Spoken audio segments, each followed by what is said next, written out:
Assalamualaikum warahmatullahi wabarakatuh. Perkenalkan, saya Siska Adityani, kelas Biologi 1, Fakultas Sains dan Teknologi, UIN Sumatera Utara. Dengan dibuatnya video ini bertujuan untuk memenuhi tugas ujian akhir semester mata kuliah Bahasa Indonesia dengan dosen pengampu Ibu Junaida MPD. Di sini saya akan menjelaskan materi tentang paragraf.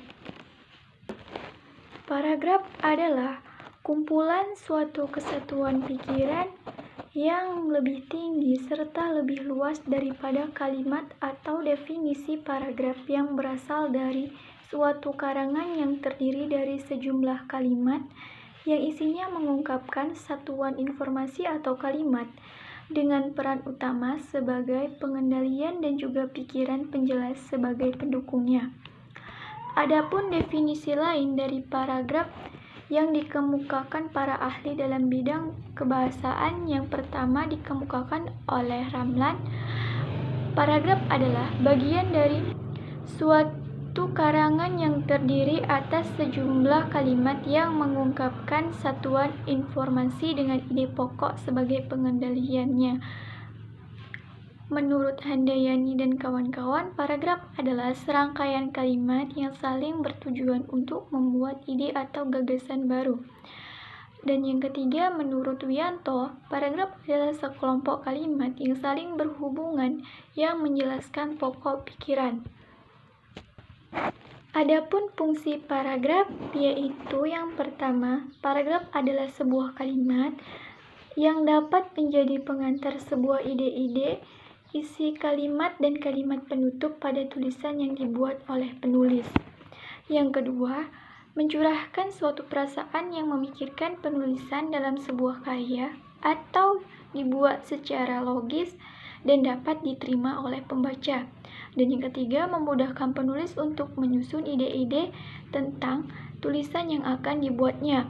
Dan yang keempat, dapat membantu penulis dalam menambahkan gagasan atau ide dari segala sesuatu yang berhubungan dengan topik yang ingin ditulis menjadi sebuah karya tulis. Adapun jenis-jenis paragraf, yang pertama jenis paragraf berdasarkan isinya. Yang pertama yaitu narasi, yang kedua deskripsi, yang ketiga eksposisi, yang keempat argumentasi, dan yang kelima persuasi. Kemudian jenis paragraf berdasarkan letak kalimat utama. Yang pertama, paragraf deduktif. Paragraf deduktif adalah paragraf yang dimulai dari persoalan pokok atau topik yang diikuti dengan kalimat penjelas. Yang kedua, paragraf indukatif. Paragraf indukatif adalah paragraf yang dimulai dengan menggunakan penjelas kemudian diakhiri dengan kalimat topik. Paragraf ini dapat dibagi menjadi tiga, yaitu generalisasi, analogi, dan hubungan kausal.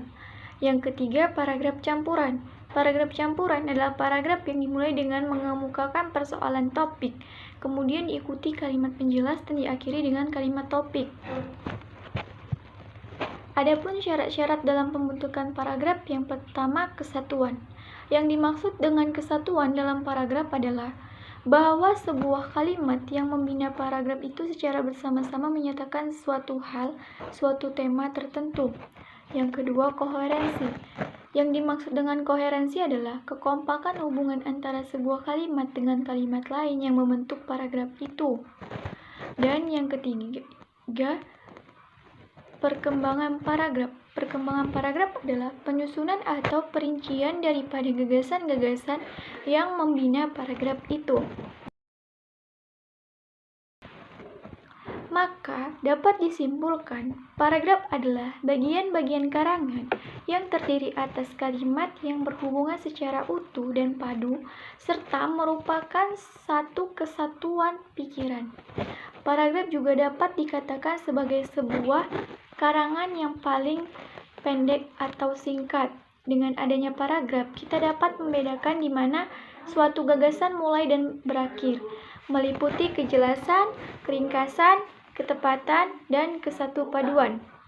Teknik pengembangan paragraf diantaranya ialah bagaimana modal seseorang penulis karangan dalam merinci atau mengembangkan gagasan pokok ke dalam bentuk paragraf, meliputi dengan memberikan beberapa contoh atau fakta, menguraikan alasan-alasan, dan dengan bercerita. Sekian penjelasan materi dari saya. Jika ada kesalahan dalam pengucapan di video ini, saya memohon maaf. Wassalamualaikum warahmatullahi wabarakatuh.